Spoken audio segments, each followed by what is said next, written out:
ہم چند دوست صرف قرآن میں یقین کر رکھتے ہیں اور قرآن ہی کو فالو کرنا چاہتے ہیں، احادیث پر ہم یقین نہیں رکھتے اور کہتے ہیں کہ اگر رسول اللہ صلی اللہ علیہ وسلم کی زندگی قرآن ہے تو ہم بھی بہتر ہے کہ قرآن ہی پڑھیں۔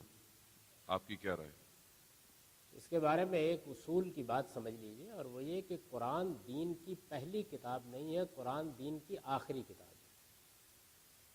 یعنی جس دین کو اسلام کہا جاتا ہے، اس کی ابتدا قرآن سے نہیں ہوئی، اس کی ابتدا آدم علیہ السلام سے ہو گئی۔ تمام پیغمبر یہی دین لے کر آئے۔ قرآن یہ کہتا ہے کہ یہودی، مسیحی سب مسلمان ہیں، اور یہ خود فرقے بن گئے ہیں۔ جس طرح محمد الرسول اللہ صلی اللہ علیہ وسلم کے بعد فرقے بن گئے ہیں، ایسے ہی پہلے فرقے بن گئے۔ وہ اسی حیثیت سے ان کو خطاب بھی کرتا ہے، ان کو بھی اللہ کی کتابیں دی گئی۔ تو یہ اللہ کی دعوت، اللہ کا پیغام، اللہ کا دین، یہ سب پیغمبروں کا دین ہے۔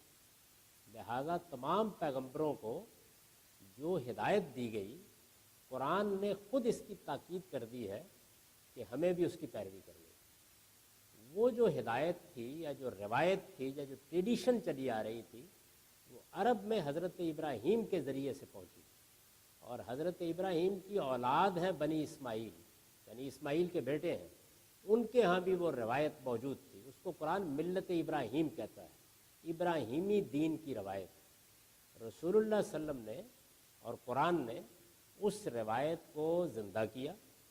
اگر اس میں کوئی خرابی تھی تو اس کی اصلاح کی، اور اگر کوئی اضافہ اس میں کرنا تھا تو کر کے اس کو آگے جاری کر دیا، یعنی پیغمبروں کی روایت کو آگے جاری کر دیا۔ اس کو سنت کہتے ہیں۔ یہ انبیاء علیہم السلام کی سنت ہے۔ اس کو محمد الرسول اللہ صلی اللہ علیہ وسلم نے سینکشن دے کے آگے جاری کیا ہے، یعنی جو چیز مر گئی تھی اس کو زندہ کیا، جس میں اصلاح کی ضرورت تھی اس کی اصلاح کر دی، اور جس میں کوئی اضافہ کرنا تھا وہ اضافہ کر دیا، کر کے اس کو آگے جاری کر دیا۔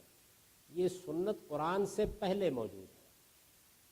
یہ نماز اسی طرح موجود ہے، روزہ اسی طرح موجود ہے، حج اسی طرح موجود ہے، زکوٰۃ اسی طرح موجود ہے۔ یہ انبیاء علیہم السلام کا طریقہ ہے۔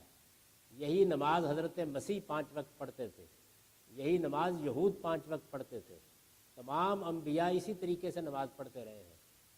یہی روزے سب رکھتے تھے۔ قرآن میں روزے کی آیت ہی یہاں سے شروع ہوتی ہے کہ ایمان والو، یہ روزے میں نے تم پر اسی طرح فرض کیے ہیں کما کتب علی الذین من قبلکم، جیسے تم پہ پہلوں سے فرض کیے تھے۔ حج اسی طرح ہو رہا تھا حضور سے پہلے۔ تو یہ ساری سنت جو ہے، یہ دین لازمی دین ہے، پیغمبروں کا دین ہے۔ تو اس وجہ سے اس کو مضبوط پکڑیے اور قرآن کو مضبوط پکڑیے، اور اس میں سے کوئی چیز حدیثوں میں بیان نہیں ہوئی، محض یہ ساری کی ساری مسلمانوں کے اجماع سے منتقل ہوئی ہے۔ یعنی نماز رسول اللہ صلی اللہ علیہ وسلم نے 5 وقت پڑھائی، اور مسلمانوں نے روز پڑھتے ہوئے 20ویں صدی 21ویں صدی تک پہنچا دی ہے۔ ایسے ہی روزے رسالت میں آپ صلی اللہ علیہ وسلم نے رکھے، اور رمضان کے اندر روزے رکھے جا رہے ہیں۔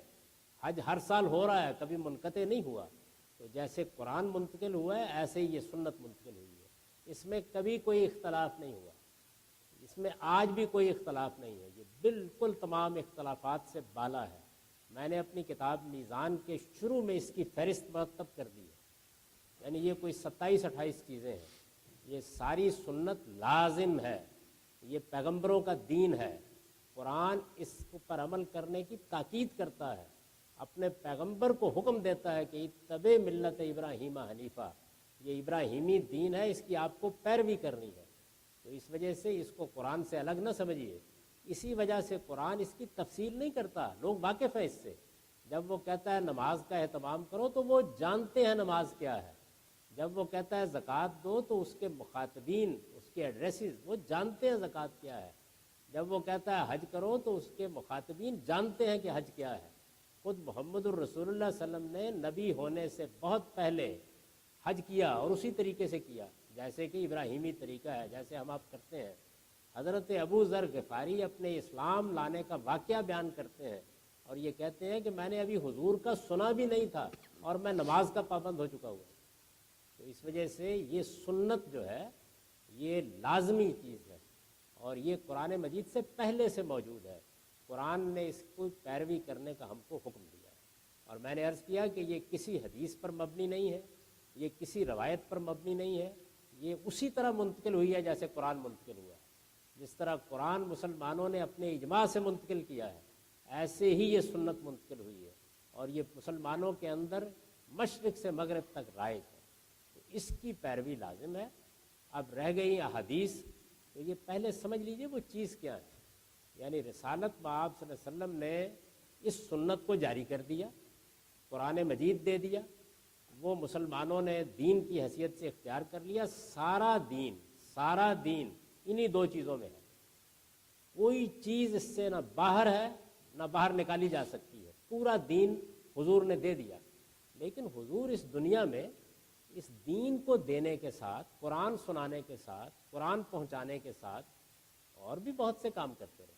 آپ نے خطبے دیے، آپ نے لوگوں کو کوئی نصیحت کی، آپ کو بہت سے فیصلے کرنے پڑے، آپ نے کسی سوال کا جواب دیا، کسی آدمی نے دین کی کوئی بات آپ سے پوچھی، معافی، آپ نے اس کی وضاحت فرمائی، لوگوں نے آپ کو دیکھا، کم و بیش 23 سال تک دیکھا کہ آپ خود دین پر کیسے عمل کر رہے ہیں۔ تو جب آپ دنیا سے رخصت ہوئے تو جس طرح بڑی شخصیات کے واقعات بیان کیے جاتے ہیں، حضور تو یعنی کہ نسبت خاکرہ بعالم پاک ہر بڑے سے بڑے تھے، تو آپ کو دیکھنے والوں نے، آپ کی باتیں سننے والوں نے بیان کرنا شروع کر دیا، یعنی یہ تاریخی ریکارڈ منتقل ہونا شروع ہو گیا۔ ایسے ہی ہوتا ہے، مثال کے طور پر علامہ اقبال ہمارے دور کی ایک بڑی شخصیت تھے، تو ان کے دوست فقیر سید وحید الدین نے ان کے دنیا سے رخصت ہونے کے فوراً ہی بعد 2 کتابیں لکھ دی روزگار فقیر کے نام سے، جس میں اقبال کی باتیں ہیں، ان کی مجلسوں کی روداد ہے۔ تو رسالت مآب صلی اللہ علیہ وسلم کے صحابہ نے بھی لوگوں کو ظاہر ہے کہ اگر کوئی آدمی حضور کو دیکھ چکا ہے یا حضور کے ساتھ وقت گزار چکا ہے تو بڑی دلچسپی ہوتی تھی، جو باتیں لوگوں کو یاد تھیں وہ انہوں نے بیان کرنی شروع کر دی۔ اس میں لوگوں نے صحابہ کرام نے 2 رویے اختیار کیے۔ ایک رویہ حضرت ابو بکر، عمر جیسے صحابہ نے اختیار کیا۔ ان کا رویہ یہ تھا کہ ہم یہ باتیں نہیں بیان کریں گے سوائے اس کے کہ کوئی بڑی ضرورت پڑ جائے، کیونکہ یہ بڑی ذمہ داری کا کام ہے، ایسا نہ ہو کہ کوئی غلط بات حضور کی طرف منسوب ہو جائے۔ بعض صحابہ نے یہ کہا کہ نہیں، یہ تو ہمارے پاس ایک بڑی امانت ہے، لوگوں کو بڑی دلچسپی ہے، محبت ہے، تو ہم بیان کریں گے۔ تو انہوں نے بڑی وسعت کے ساتھ جو باتیں سنی تھیں، دیکھی تھیں، وہ بیان کرنا شروع کر دی، جیسے کہ حضرت ابو ہریرہ ہیں۔ تو یہ ذخیرہ آہستہ آہستہ لوگوں میں پھیلتا چلا گیا۔ اس کے بعد یہ خیال ہوا لوگوں کو کہ اس ذخیرے میں کچھ پرابلم ہو رہا ہے، یعنی کچھ لوگ اپنی طرف سے گھڑ کے بھی کچھ باتیں بیان کر رہے ہیں، کچھ لوگ کسی چیز کو سیاق سباق سے ہٹا کے بیان کر دیتے ہیں۔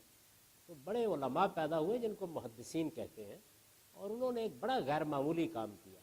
انہوں نے یہ جتنی چیزیں پھیلی ہوئی تھیں ان کو اکٹھا کیا اور ان کو کتابوں میں مرتب کر دیا، اور ہر ایک نے مرتب کرتے وقت تحقیق کی، یعنی یہ دیکھنے کی کوشش کی کہ ظاہر ہے یہ ہسٹوریکل ریکارڈ تھا حضور کی زندگی کا، تو لوگوں نے اس کو پرکھا کہ کہیں کوئی غلط بات آپ کی طرف منسوب نہ ہو جائے۔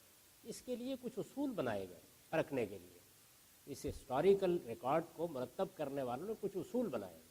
وہ اصول 2 طرح کے تھے۔ ایک یہ اصول بنائے گئے کہ جو آدمی بھی یہ بیان کر رہا ہے، اور ظاہر ہے کہ صورت یہ بن گئی تھی کہ 2-3 لوگ درمیان میں آ گئے تھے، یعنی ایک آدمی یہ کہتا تھا میں نے فلاں سے سنا ہے، وہ یہ کہتا تھا میں نے فلاں سے سنا ہے۔ تو انہوں نے ان سب بیان کرنے والوں کے حالات زندگی مرتب کیے اور دیکھا کہ ان کا کردار کیا ہے۔ یہ تحقیق کرنے کی کوشش کی کہ ان کا حافظہ کیسا تھا، یعنی بڈھے ہو کر اختلاط ذہنی کا شکار تو نہیں ہو گئے تھے، نہ سمجھ تو نہیں تھے۔ تو یہ تحقیق کر کے دیکھا کردار کیسا تھا، ان کا حافظہ کیسا تھا، فہم کیسا تھا، اور یہ کہ تاریخی طور پر ان لوگوں کی ملاقات بھی ہوئی ہے، ممکن ہے۔ یہ چیزیں انہوں نے بیان کرنے والوں میں دیکھی، اور جو کچھ بیان کیا جا رہا تھا اس کے لیے بھی ایک معیار بنایا کہ اس میں کوئی چیز قرآن کے خلاف تو نہیں ہے، اس میں کوئی چیز سنت کے خلاف تو نہیں ہے، اس میں کوئی چیز علم اور عقل کی مانی ہوئی باتوں کے خلاف تو نہیں ہے۔ تو ان دونوں چیزوں کو سامنے رکھ کر ہر آدمی نے اپنی تحقیق کے مطابق ایک کتاب مرتب کر دی۔ یہ کتابیں ہیں جن کو آپ بخاری، مسلم کہتے ہیں۔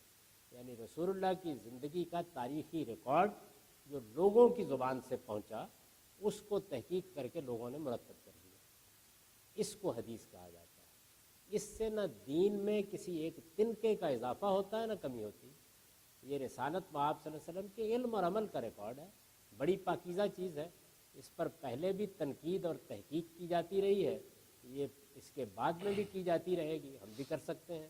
تو اس کو تحقیق تنقید کی نگاہ سے دیکھنا چاہیے، اور جو بات بہت مستند ہو، جس پہ اطمینان ہو، جس میں یہ جو معیار میں نے آپ کو بتایا ہے اس پر وہ پوری اترتی ہو، بس اسی کو حضور کی نسبت سے بیان کرنا چاہیے۔ پڑھیے کہ یہ حضور کی زندگی کا تاریخی ریکارڈ ہے، ہسٹوریکل ریکارڈ ہے۔